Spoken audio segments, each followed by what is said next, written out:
өткөн шайлоодо мыйзамды бузуп төңкөрүшкө алып келген талапкерлер бар. Азыр үйүр менен 3 партия кирип атат. Биз 6 чакырылыш легендарлуу эмес, тескерисинче легендалуу парламент болдук десек, бул бир аз чындыкка жакыныраак болот. Совет саткандай сатат. Ишенип койгула, Садыр Нуркожоевди жанагы убагында Бакиевди баткакка салгандар, Атамбаевди аңга салгандар, Сокени солго салгандар, эртең Садыр Нуркожоев сатат.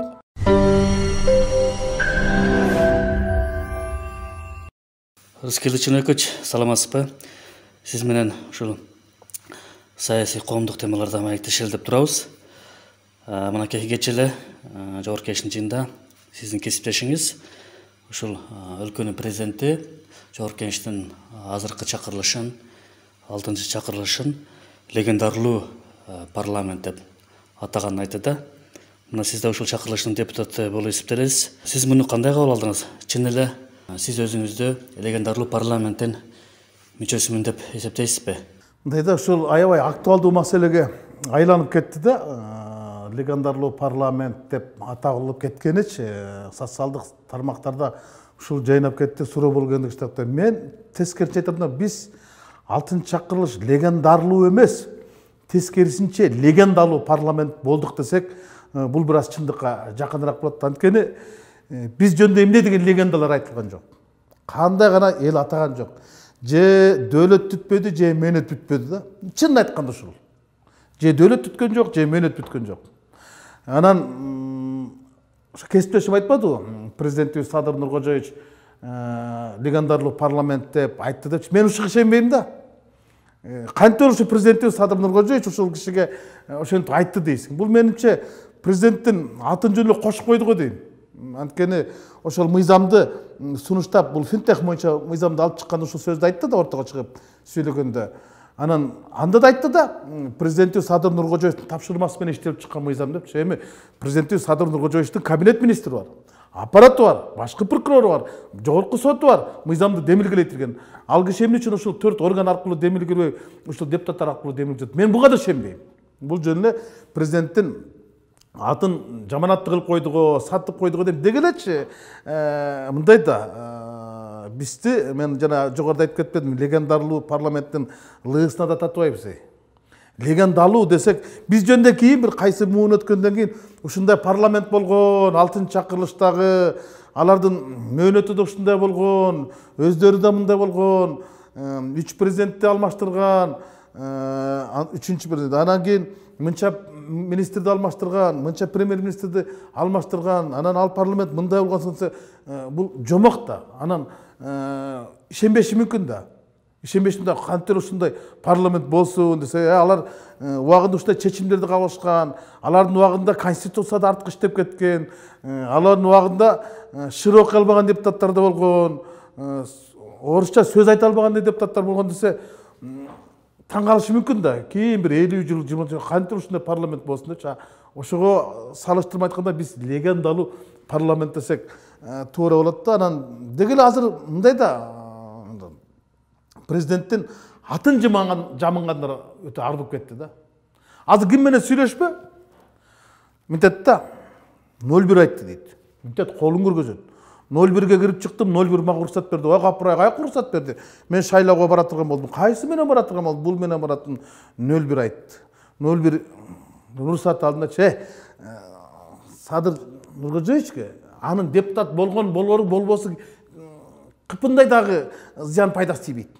Айткан эле жок болуш керек. Булар болгону сатып атат да, биринчиден уруксаты менен бул партияга кирип атам, биринчи уруксаты менен баратам депчи. Эми элдер ойлойт да, президент ушу бардыгына кийлигишип аткан экен депчи. Бул просто президентти жаманатты кылып атат. Президенттин атын сатып атат. Бул ковидтен да коркунучтуу. Президенттин атын сатып баштаганчы. Былтыркы жылы, туура ушул жылы, ушул айда, ушул маалда мен Каракулжада айткам. Сооронбай Шарипович, Каракулжада айткам. Сизди тегереңизде жүргөндөр, Атамбаевди анга түрткөндө сизди да сатат. Анга түртө сатат, картошкадай сатат дегем. Не болду? 10 күн өтпөй Сокурит бок жалаганча Сокени сатышты. Сатышты. Сатканда да кандай сатышты? Тим эле автоматтай тездик менен сатышты. Мен ошондо былтыр кыйкырып жүргөм, сатат булар дегем. Сатат. сіздің атыңыз сатып атабы, жақында өзіңіз сатады деген. Азырқылар деле президент атын сатқандар, ертең өзін сатады.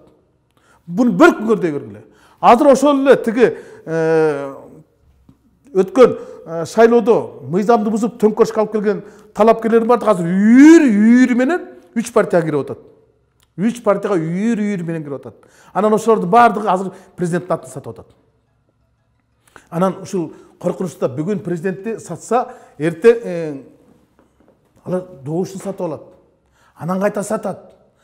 Мына ушулар коркунучтуу да. Эл ушулардан иренжип, эл ушулардын айынан ыңкылап болбоду. Анан ушулар кайта эле айланып, башка жолборс терисин жамгырып, кайта эле айланып башка партиялар менен азыр келишип, үйүрү менен келатат да. Булар бийликти чүнчүтөт, булар элди үркүтөт. Булардан башка пайда жок.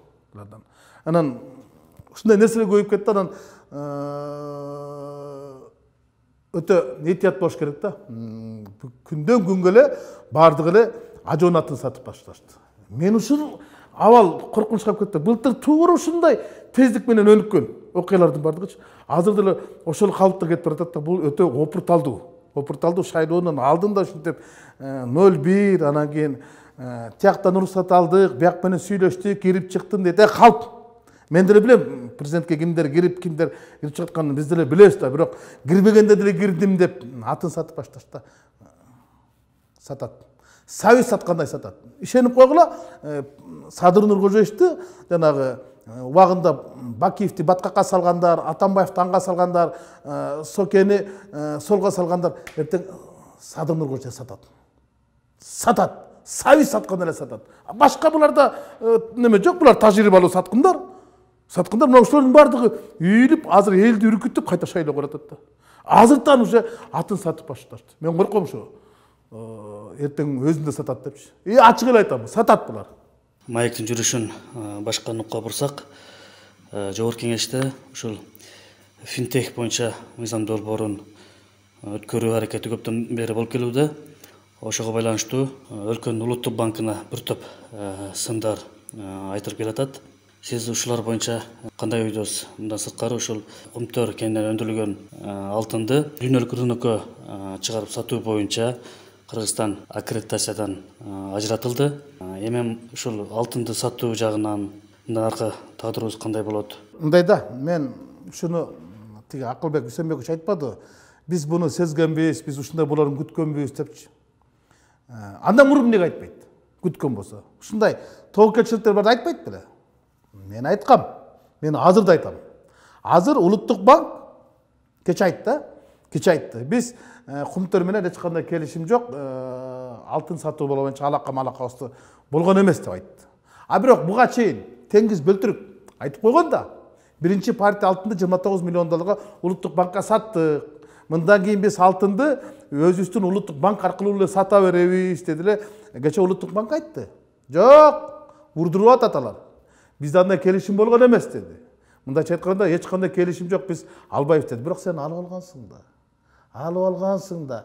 Мына ушул жерде иттин өлү көмүлүп калган мына Англиянын драгоценных металл ассоциациясы бизди аккредитациядан ажыратты. Бул деген биздин алтындын сапаттуулугун аныктаган сертификатын алып койду.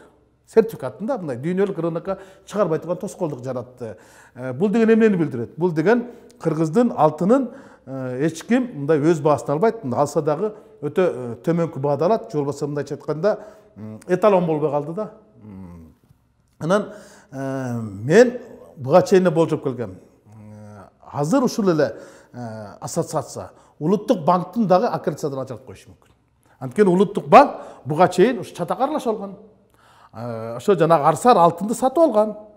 Саткандыкын кыргыз алтындан ажыраткан болсо, алгандыкын да ажыратып коюшу мүмкүн да. Улуттук банк ушудан чочуп кетип эле кече бизде эч кандай келишим жок деп чыктыгы дейм. Буга чейин Толкунбек Абдыгуловдун айткан сөзү бар да, биз аны карап көрөбүз, алыш керекпи, албаш керекпи деп. Бирок тигилер саттык, биринчи партиясын алдык деген да. Мына ушул жерде чоң оюндар бар да. Бул өтө опурталдуу оюндар болчу. Буну дегеле Улуттук банктын алтынды алып атканын бул мамлекеттик жашыруун сыр бойдон калыш керек болчу да. Аны ачыкка чыгарбаш керек болчу. Менин жеке пикиримде чыгарбаш керек болчу. Бул мүмкүн атайлап чыгарды бул. Ким билет? Анткени улуттук банкты дагы туура ушундай эле санкция колдонуш мүмкүн. Силер эмне үчүн арбитражда карала турган алтынды сатып алдыңар? Кандай акыңар бар эле? Деп атпайбы? Анан экинчиден кыргыз алтынды аккредитацияны ажыратканда айтып атпайбы? Мошенничество болгон депчи, алдамчылык болгон депчи. Анда кимдер алдамчылык кылган, кимдер ошол 29 миллион доллар акчаны башка бир фирмага которуп алып чыкканга аракет кылган. Ал нар жак айтылбай калбады. Деги эле бүгүнкү күндө кыргыз алтында канча алтын казылып, канчасы сатылып атканын эч ким билбейт. Ал деген ачык болуш керек да. Мен мисалы билем, мурдагы жылы 17,3 тонна алтын өндүрүлсө, былтыркы 2000-жылы 18,6 тонна, быйыл 15 тонна алтын өндүрмек. Мындайча айтканда, 2 жылда 36 тонна алтын өндүрүлгөн болсо, бул деген эмнени билдирет? Бул ар бир айда 1,5 тонна алтын өндүрүлөт деген. Азыр биз 4 айда 4 тоннадан ашыгыраак алтын өндүрдүк. Эмне үчүн анда алтындын көлөмү түшүп кетти? Анда биз жарым тонна алтын деген бул 30 миллион доллар деген акчанда. Азыркы баасы менен эсептегенде биз 4 айдын ичинде эле 120 миллион доллар гана банкрот болуп калдыкпы? Бул жерде өтө көп суроолор бар. Деги эле Кумтөргө сырттан башкаруу киргизүүнү өз опурталдуу коюм болчу да. Мен ошон үчүн каршы болгон бул нерселерге, чечимдерге. Анан деги элечи мына Кумтөр боюнча сөз козголуп калбады. Менде мындай ой кетет да. Ой кетет, эми бул менин пикирим. Анын үчүн мен өзүм гана жооп беришим да. Деги эле Кумтөр бүгүнкү күндөгү жанагы Кумтөрдүн иши боюнча канча деген адамдарды камап атпайбы? Ушулар немечи баягы улуттук чыккынчылык кылган депчи. Мен ушулардын артында сентер өзү турабы деген ой келип кетет да кээдечи. Анткени 2003-2009 жылдары 2003 жылы коммерциялык келишим, 2009 жылы концессиялык келишим, эки келишим, бирөө Акаевдин колунда, бирөө Бакиевдин колунда. Ошол нерселер менен Кыргызстан өзүнүн үлүшүнөн да үмүттөн да ажырап калган. Мындайча айтканда, ошол бойдон бекемделип калган. Аларды эч ким буза албайт.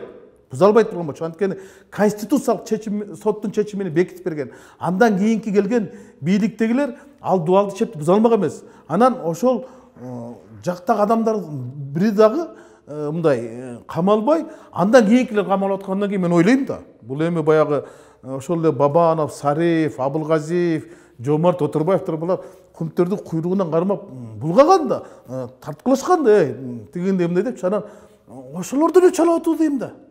Тигилер анын үчүн Акаев менен Апас Жумагулов мындай күбө катары жабырлануучудай болуп жайбаракат жүрүшөт дагы, алардын чечиминен кемчилик кетиргендерин ачыктап, аныктап алып чыккан Сариев, болбосо жана Бабанов деле 10 000 гектар жерди алып койгон да. Ошолордун баары бүгүн жатпайбы? Мындайча айтканда, Кумтөр менен алакага баргандар эмес, жаракка карагандар жабыр тартып кээде ушундай ой келип кетет да менде. Артында сентер өзү турган жокпу дегенчи, эмне үчүн 2009 жылдан аркыларын бардыгы камалбай беркилери камалып атат?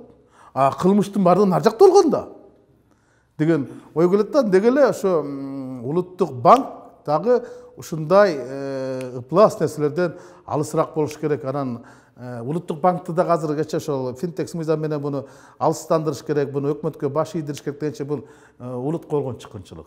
Улуттук банк деген ал өзүнүн мыйзамы бар. Ал мамлекеттин ичиндеги мамлекет. Ал мамлекеттин каржы жагын кармап турган эң чоң уюм. Аны мындай баш ийдиребиз, аны башка мыйзам менен көндүрөбүз, анан тигүү деген бизге туура эмес го дейм. Менин жеке пикиримде улуттук банктын ушул алып бараткан иши туура деп эсептейм. Анан кийин бир мыйзамды демилгелеп алып эле анан кийин ага асла бергендин канчалык кажети бар? Эми бизде президенттик бийлик келбедиби?